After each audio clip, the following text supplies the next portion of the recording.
Good morning, good morning, good morning. Hello, everybody, and welcome to the Coaches Lounge with Barbara J. Beckley.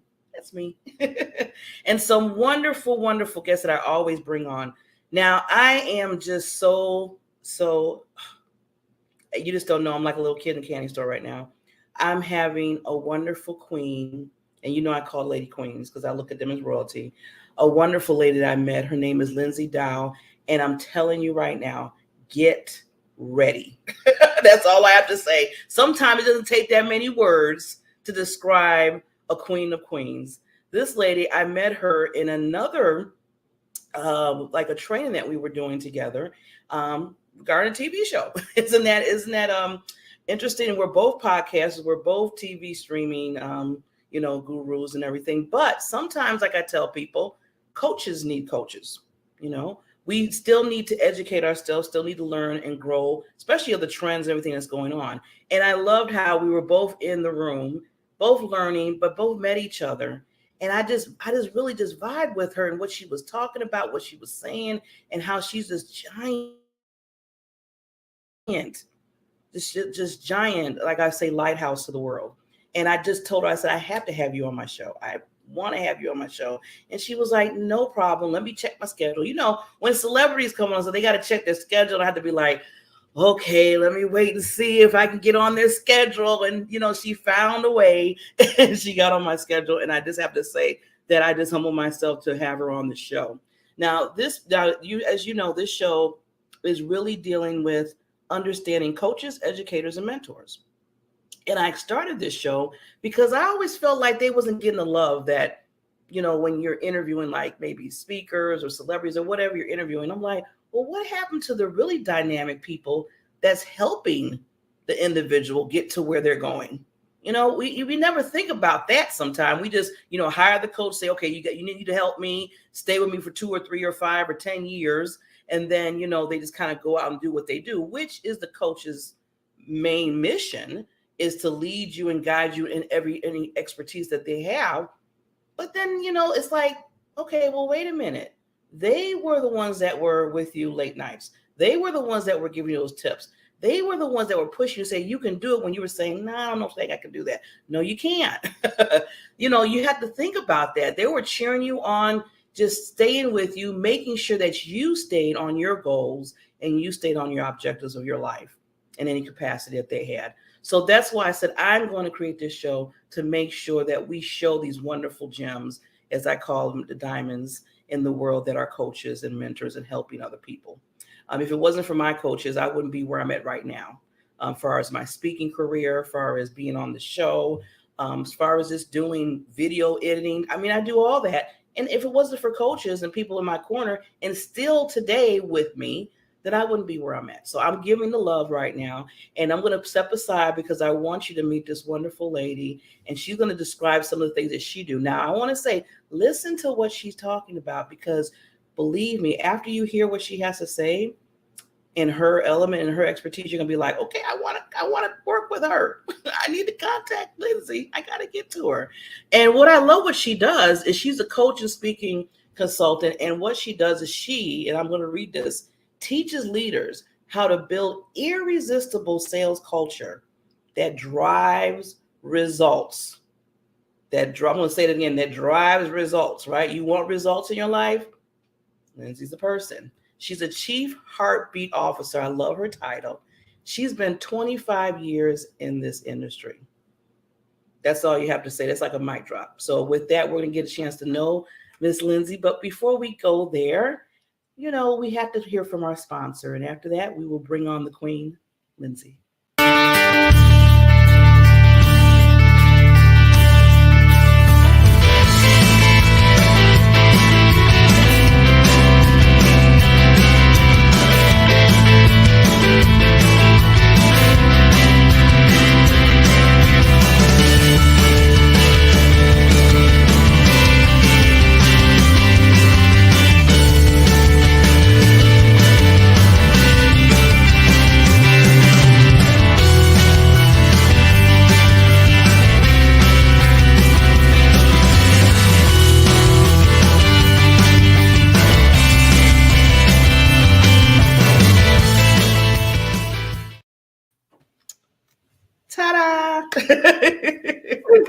How are you? How are you, lady? I'm so I'm, glad that you are on my show. I get to I'm see so happy you. to be here. And thank you for that ridiculously generous intro. That was so Oh, nice. I hope I gotta bring on royalty the right way. So I need to make sure that we have You're you good. all the way. But Lindsay, first of all, thank you for coming on my show. I always say that's a gift to me when people come on because you're sharing your expertise and your time. So I really appreciate that so much. Happy to do it. Happy to do it. We were fast friends when we met. So it's a pleasure. I know we got in the room together, and all of a sudden it's like, we were driving. I was like, oh, okay, I like this. So I got to get to her quickly. So, lady, before we dive into what you do for as a coach, and like I said, change people's lives because you're a world changer, and that's why I always tell people that are coaches. Give us a little background on how you got into what you do. Sure. So you already led with I've been in the industry for 25 years. So I've been in sales my entire career.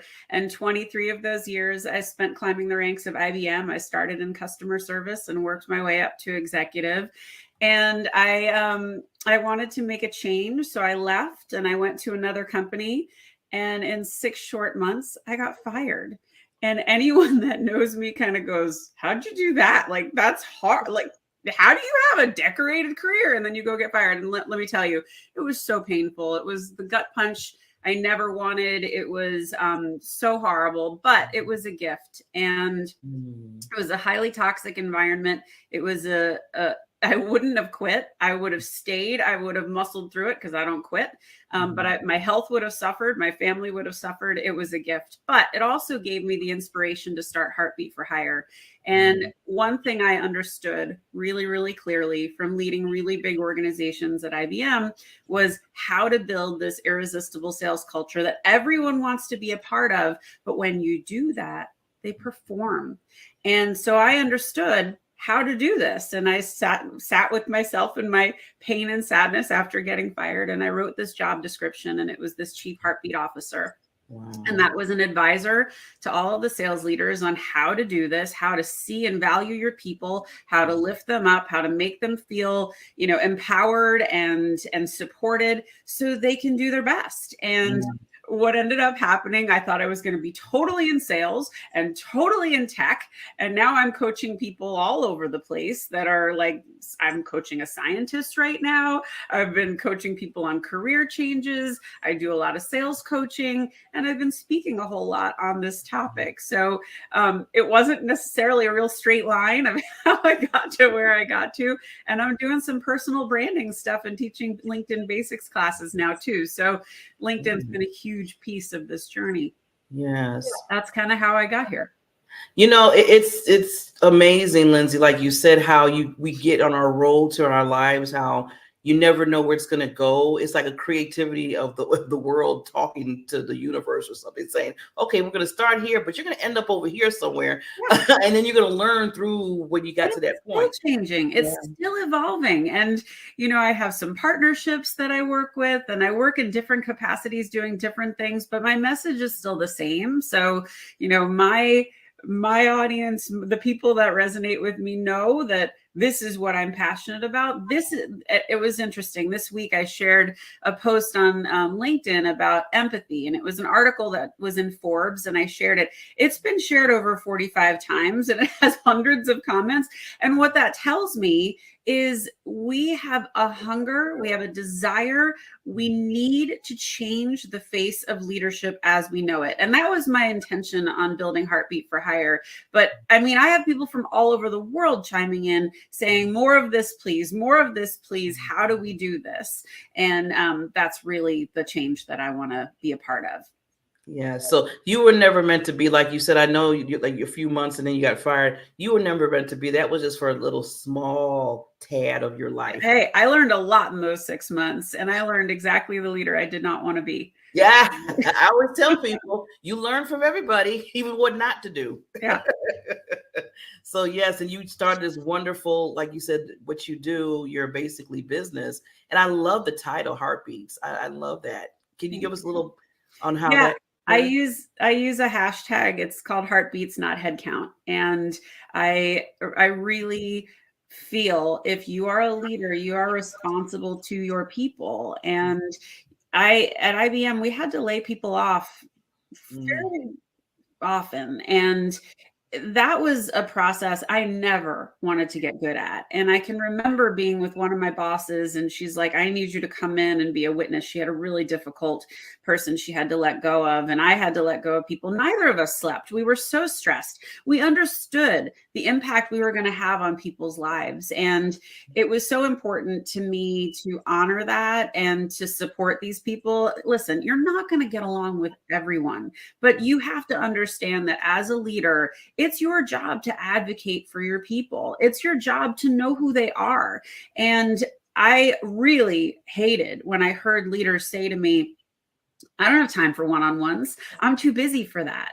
And, in sales is high pressure, high stress. You've got quotas, you've got deadlines. It's the most important week of the most important month of the most important quarter of the most important half of the most important, on and on it goes. And so the pressure is high, and you have to stop and remember your people, or they are going to burn out.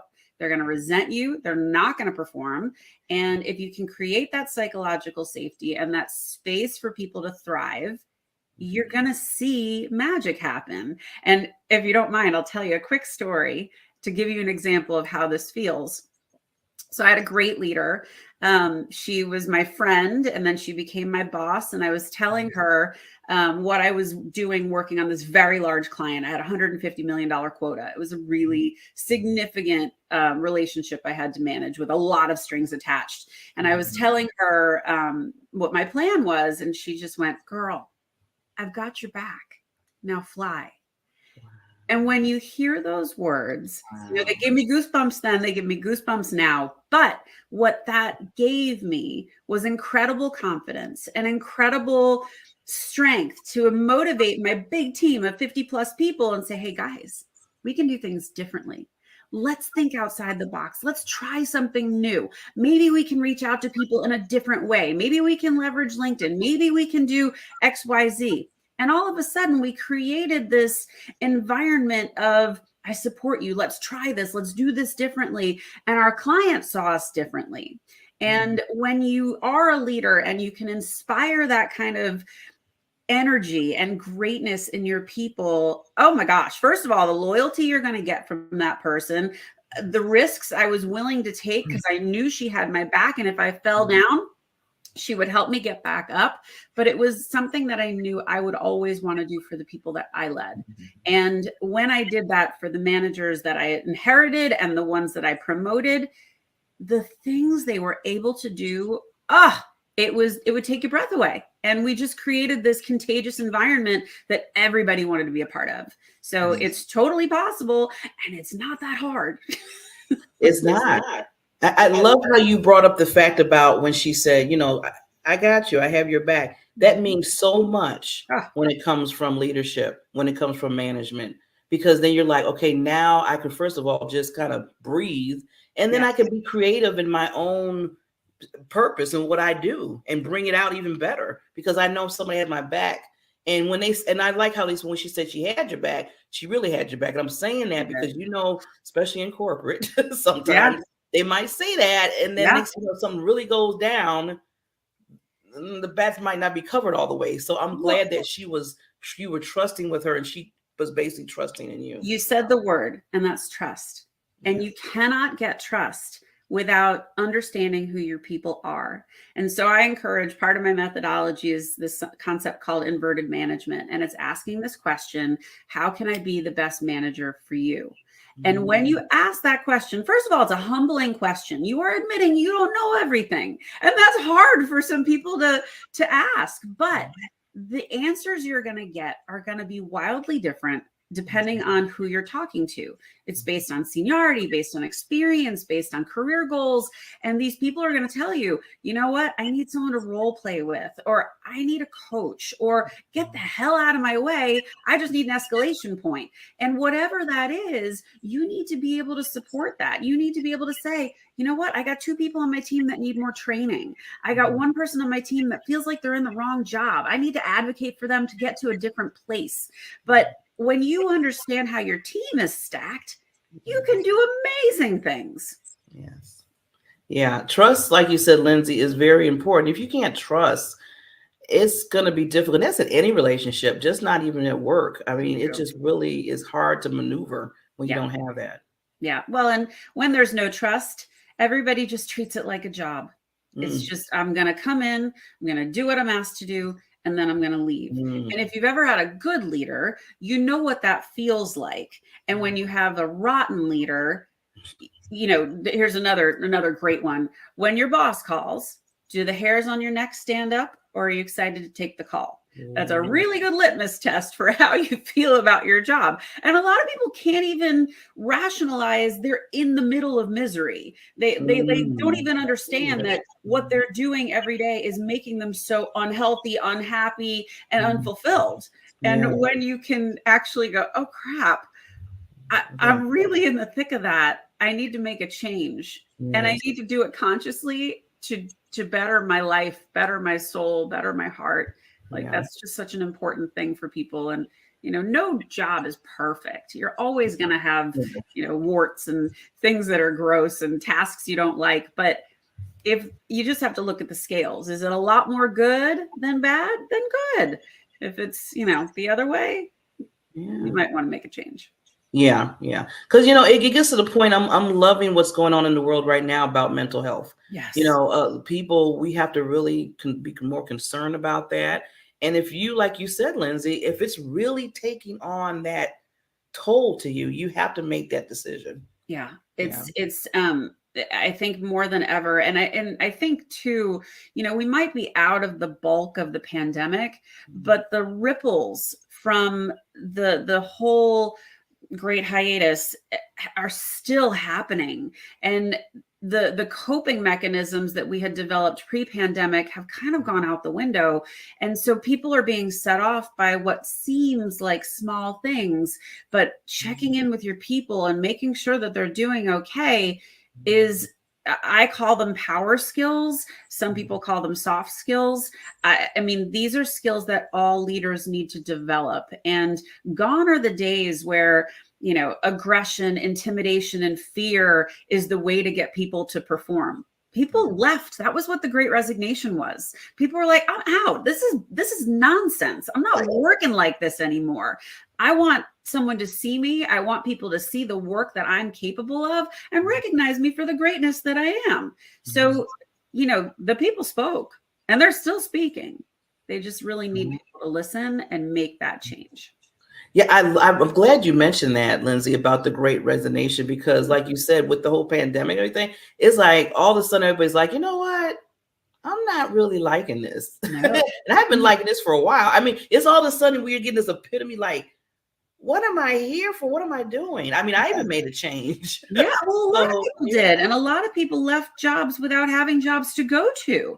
They were so upset and so miserable. And think of how concentrated our time was, right? Your commute was from your bedroom to your office. Like you had no boundaries, no breaks. Like everything was just one big blur of Zoom calls, or it was too much. And I think we've gotten to a better place for balance. One thing I became extremely protective of was my time. And I said the words, I'm going to live with intention. And so the actions that I take, the people I surround myself with, the work that I do has got to feel good. And if I'm not doing that, I don't do it anymore. And, pre-pandemic, we were going to bridal showers and, oh, it'd be really good if you showed up at this lunch. It'd be really great if you came to this. And I was like, it's not good for me. So I'm done. And so now, the people I spend time with, I cherish that time. I look forward to that time. It recharges my battery. It's so healthy for my soul. And entering a space where you're like, oh, this doesn't feel good. Like, can I make it through it, or is it time to go? And sometimes you just got to stick it out for a little bit. And you're like, yeah, it wasn't so bad. But, to make those choices of living for your heart and living with intention is so important for people to understand.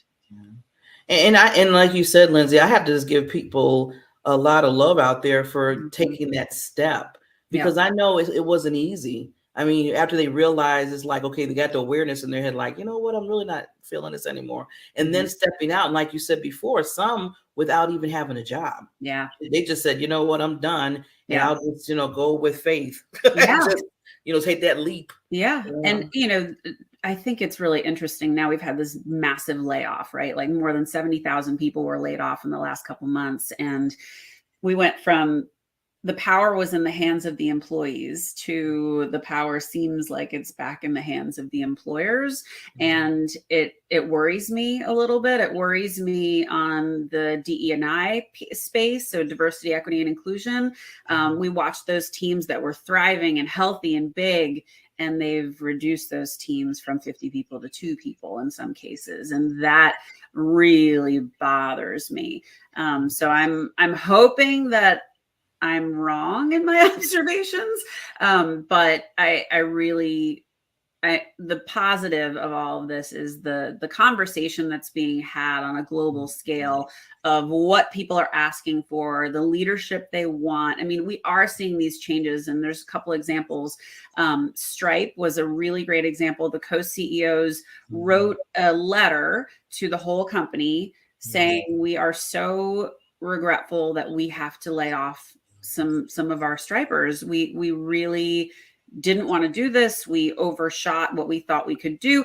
And they took responsibility for it, and they honored the people that were remaining. You don't see that very often, but we did see a few examples of that in this whole layoff stretch. And it was so good to see.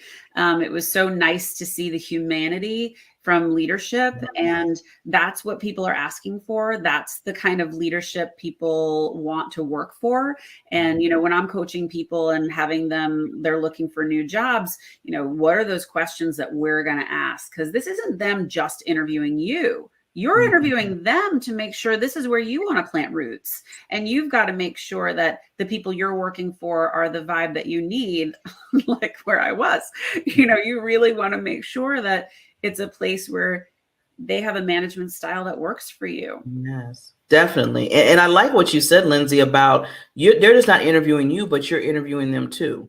100%. A long time ago, well, I'm taking myself age-wise too, that it was just like you went for the job and that was it. It was no like back. I hope I get it. I hope I get it. Yeah. Versus, I tell my people, I'm like, you are telling whoever is interviewing you, you're being very selective. Those are good words to use, because you're basically saying, we're feeling each other out. Like, we're dating a little bit right now, and we're going to decide if we're jumping into a relationship. But this is a mutual decision. It's not just like, you like me, but I'm not sure if I like you. A lot of us don't have a luxury of being like, oh, I can get a job whenever I want. We all need our paychecks. We need our money. But I want people to be really intentional with where they're going, who they're working for. And, one really great question, can I speak to a few of the people on the team? Get that intel. Understand, what is it like when things are tough? What is it like when things are great? What are the kinds of things this manager does to foster collaboration and connection? What's the environment? Give me examples of how, you perceive culture at the organization. All of those are really good things to understand going into it. Definitely.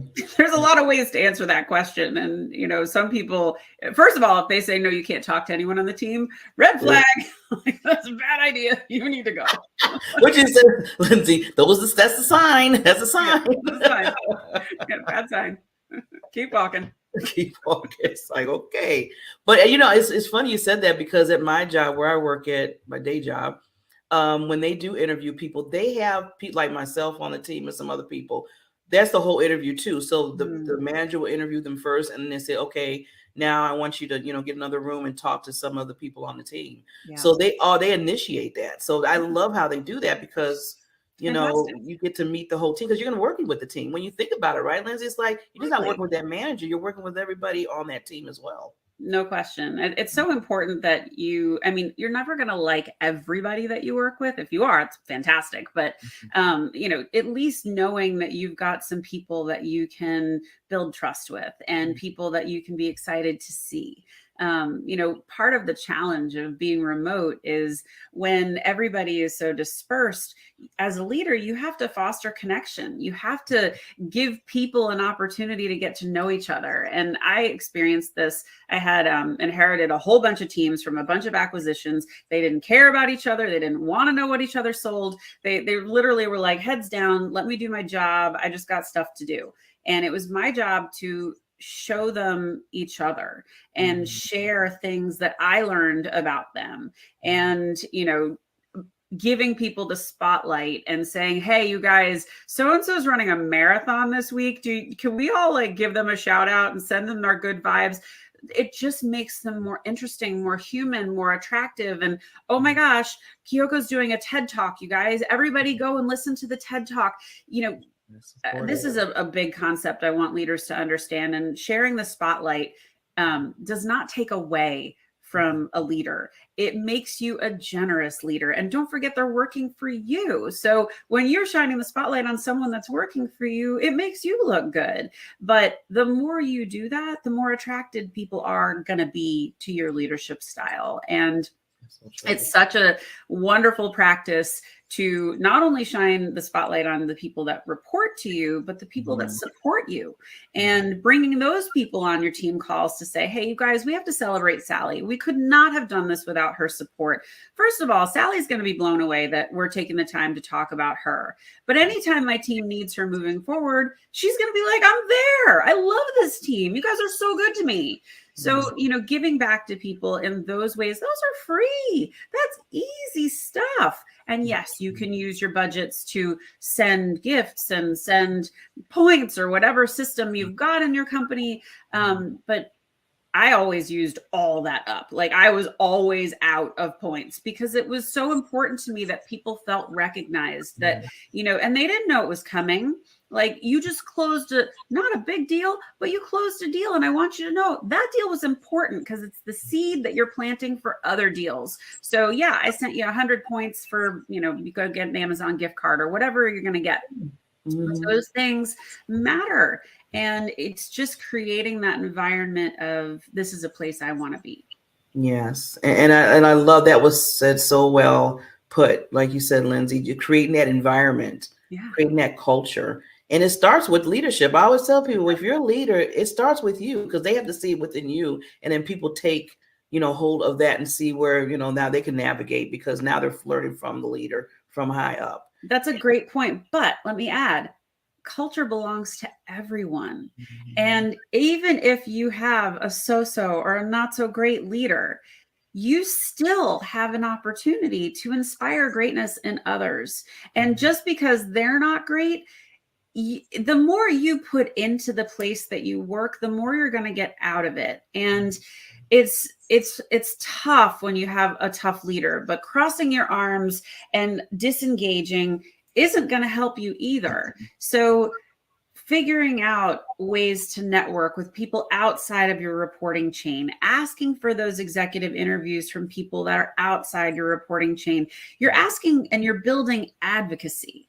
And advocacy is going to help you on your career path. It's going to help you find the people that you want to be mentored by. But really, it changes the game on how you see the company and it changes the exposure that you get. So culture, yes, it starts with leadership, but it belongs to everybody. And, you can easily pack up your toys and go home, or you can stay engaged and really, try and foster the environment you want. Yeah. Yeah. And like you said earlier about, sometimes you learn what to do with leadership and sometimes you learn what not to do. Those lessons are just as important. Yeah, especially what not to do. I learned a lot about that. And then, like you said, with the old culture, you can create yourself in that environment. You don't have to, be as what they are. And sometimes they learn from you. I know I had a manager a while ago and she was not, like you said, but I was like, Mrs. Smiley, that people always take out the smile on my face all the time. They're like, bro, you're always smiling. You seem like you're so positive and stuff. So it kind of, was growing on other people. And then she was like, okay, Barbara. I got But think about that. I mean, you don't need a leadership title to lead. And there were so many jobs where I didn't have direct HR reports, but I had big teams of people, and I had to make them want to work with me. They had choices. They could have worked with other reps, but I needed them to work on my accounts. So I was trying to create the best place, the most fun place, the most engaging place, the place where they were going to get recognized the most. And it's almost like training wheels for when you get that management job. And those people to this day, whether they were my clients or they were people on my team, I'm still friends with all of them. And everyone has the opportunity to make that kind of impact. Yes, definitely. Now I understand more and more why your company is called Heartbeat. Because I can just see your heart, showing in so many others. You create that culture in what you do. So I commend you for that so much, because we need to multiply you. There's much needed out there. I'm trying, girl. I'm putting it out there as much as I can. I think, doing it. I spend so much time creating content and trying to really, shout from the rooftops the right way to do things. And the one message that I have is you never stop learning. And for all of those leaders that have been doing this for 20 plus years and with a reasonable amount of success, my question to them is, when was the last time you hired a coach? When was the last time you took a class? Because the world around you has changed and people are asking for something different than likely what you've been delivering. And oh, by the way, everyone is capable of growth. You are not born, I don't know if we can swear here, but you are not born an a-hole leader. You became one because you didn't have good examples. And just like you became one, you can become a great leader because you understand what your people need. So I have a lot of friends who are like, oh my God, I was the biggest jerk and I've changed so much. And I love those stories because it gives me hope that, if you were managing people the wrong way, maybe, just maybe, there was some story I told or something that inspired you to think differently, to ask that question, how can I be the best manager for you, to give back to your people, to shine that spotlight, just to create an environment that you wished you had. Yeah, definitely. Now, Lindsay, I want to, before, we wrap up, I want you to give the audience just a little bit of what you do as far as the sales coaching, because I know for myself, sales is not one of my wheelhouses. Even though I have the business and stuff, I always admit what works for me and what doesn't work for me, what lane I'm in. Yeah. So this is a good lane for you. If you can give just some tips about that. Sure. I think it's funny. People immediately, when they think of sales, the first image in their mind is this used car salesperson. And I don't want to be sleazy and I don't want to put myself in a place that feels uncomfortable and icky. And I'm asking for something that's, not natural. And the truth of the matter is we're all sellers. You could be trying to get your kid to eat their vegetables. You're selling it to them. It's the way you're spinning things, the way you're talking, the way you're trying to persuade someone to understand what you're doing. And I have a recent story of a friend of mine. She's a coach and she said, hey, can I pick your brain on something? And I said, yeah, sure. She goes, I'm coming to the end of 2 contracts and I don't know what to do. I need to get them to extend them, but I'm not comfortable. Like, what am I going to say?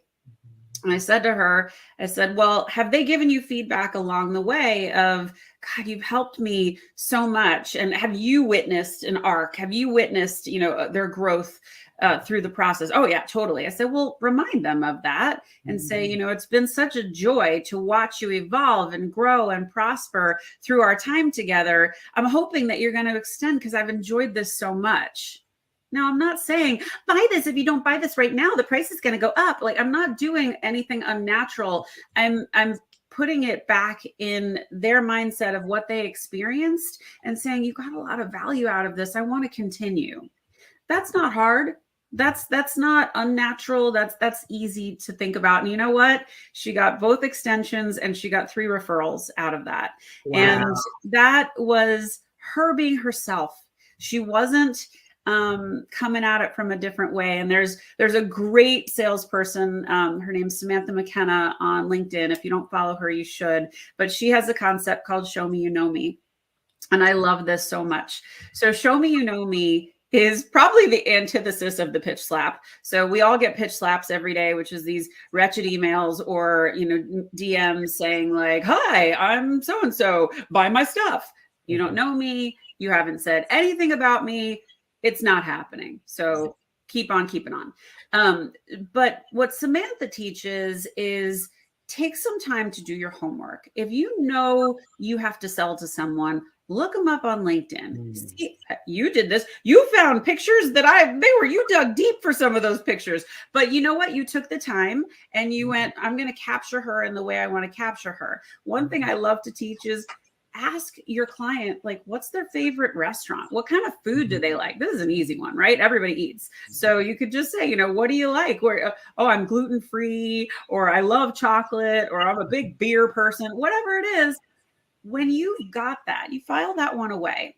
And next time you see something, I was thinking of you, and it could be an article. It could be a $10 gift card. It could be, I tried this restaurant that you recommended. I loved it so much. And what you're doing is you're staying top of mind. You're not asking for anything. You're keeping a relationship alive. You're cultivating a relationship. And when you make it about them, and when you make it about, I see you there, and tell me what your goals are so I can support them. It is selling in the way of service. It's not selling product. It's, I want to help you achieve your goals. I think there's a way I can do that, but help me understand what they are so I can best support you. And every conversation you have internally after that is, no, these are their goals. So we're going to frame everything around their goals. They will feel very listened to. They'll feel very heard. They'll feel very like, no, they understand where we're going. So now I'm paying attention. So just some good ones that wow, that was awesome. I mean, I'm telling you, Lindsay, I'm loving that. I didn't even think, because I always think about building a relationship, like you said. Yeah. But I love how you took us through that journey of how to do that. Yeah. In just a nice way where it's not costing you that much at all, really, unless you want to buy the $10 gift card. But that, when you think about it, it's not that much, because now you're really creating that relationship where you don't know where it's going to go and how you're going to serve them. Yeah. In a good way. Think of all the business lunches you have to go to, or business dinners. And when you're getting to know somebody for the first time, it can be really hard. So, and that inner voice of, my boss wants me to ask all these questions. Oh my God, I got to do that. But start with the humanity side of things. Yeah. Ask about their family. Do they have a pet? You have a dog? Oh my God, I have a dog. She's right here in my lap. See, I'll show you. Here's Poppy. Oh, but finding that common ground, finding that way to bond, that way to connect. It's going to serve you in the long run, because you're going to have something more to talk about. And as you're going through, like, let's say you have we're going to meet internally and we're going to come back to you in 2 weeks. That's a long time. You want to stay top of mind in that waiting period. Send an article, send a funny meme, send hey, came across this wiener dog. I was thinking of you. It made me laugh so much. You're not asking for anything. You're staying top of mind. And especially if you can find articles that are relevant to something they're working on with their goals. Yes. Oh my God, you look even better. Because you were like you said, you took that time to think about them, to send them something that even can help them. Like, I like how you said, Lindsay, where you said, just don't say, you know how some people just random send something and it's not really helping them. It's not really their goal or whatever you're thinking about. And some people could tell, like, okay, they just sent me this just to be, whatever. I don't get it. What's this for? Yeah. What's this for? It's funny you said, I love how you said, research the person and see what they're about. A lot of times, and even in LinkedIn, love LinkedIn, but I don't love when some people in the DM, when they send me something like this one guy, he was saying, hi, Barbara, I would really love to talk to you about surfboards and stuff like that. Really? I mean, yeah. I said, you really did not research me. I mean, it's insulting. It's insulting. And I laugh when these things happen, and they'll be like, or they'll start with an insult, even worse, like, your SEO sucks. Okay. go pound sand. I got nothing for you. Like, I'm not hiring you after you insult me. That's terrible. And maybe SEO isn't important to me because I've got other stuff cooking. So, it's just not the way to get through to people. So I almost wish I could create a boomerang in LinkedIn for the pitch slaps, be like, like loser horn of like, yeah, not going to happen. You probably could do that too. Create a video like that. I'm gonna work on it. You need to, yeah, you need that. We need to help because, like you said, when somebody like you said, as soon as you talk to me, you're insulting me at the beginning. Well, I looked at your LinkedIn and it really sucks. I mean, it's like, really? And I can help you with that. Well, I don't really want the love. And there's a great way to do that. There's a great way to say, you know what? I don't know if you know this. There's so many great things you can do on LinkedIn to optimize your profile. And if you're ever interested, I've got a class coming up. Come join. You might learn a lot. That is a much nicer way than saying like, dude, you don't know what you're doing. Yeah. That's just terrible. Your bio and everything is so boring. I mean, they'll come out and say it. They're that bold sometimes. I was like, okay. Yeah. So, Lindsay, what I want to do, lady, is before we sign off, I want to give you just a few 30 seconds. I'm going to take myself down. I just want you to, leave anything that you want the audience to hear from you. And then I'll make sure they get your link so they can get you on your website. Wonderful. Thank you so much. It's been such a joy. So yeah, guys, if you are looking for that next career move, if you are looking at you need some sales leadership coaching. I work with a lot of clients who are trying to navigate their organization politically, not Democrat, Republican, but through the politics of their organization. I love helping people with this. I love coaching leadership teams, and I love speaking to organizations about this topic. And I also do these LinkedIn classes. So definitely keep an eye on my space. I'm offering them at least once a month, maybe more. I have a class coming up on the 30th of March, and that is just for students. That is for college age and postgrads. I'm going to help them get their LinkedIn profile zhuzhed and get them ready for that next internship, that next job, that co-op, whatever they need. But it'll just be an hour on the 30th. So definitely check it out. I'm also working on a group coaching program that will be announced soon. And it's just been an absolute joy being on Barbara's show. So thanks for having me. It's been a pleasure to have you, Lindsay. And we, like now that I feel like we're family, I need to bring you back. Anytime. Anytime. Get on the schedule and do this again because I know the audience and myself learned so much from you, and just being that heartbeat of a leader, that heartbeat of a person, in general. So you are that, and show you the love on that part so much. Back at you, friend. Yes. So please reach out to Lindsay. If you need that help, you see. I told you was going to be blown away. And please reach out to her. She is there to help you, and make sure that you're leading the right way, sales, driven results, everything. Just learn how to handle. It's all about relationship building. I mean, just sum it up. It's all about relationship building. So with that, I want to let everybody know, Lindsay, thank you again for being on the show. We will see everybody next Friday. The Coaches Lounge with Barbara comes on every Friday. And if you are interested, if you're a coach, if you're a mentor, if you're educator, just like this queen sitting next to me, and you want the spotlight, I'm here because I'm your visibility coach. And I would love for you to be on the show so we can just spotlight you because you are awesome. As I always say, that you have a diamond in you. Just let it shine for others because the world needs to see your shine so they can shine to the world. With that said, thank you again, Lindsay. Pleasure, Barbara. You're a dream.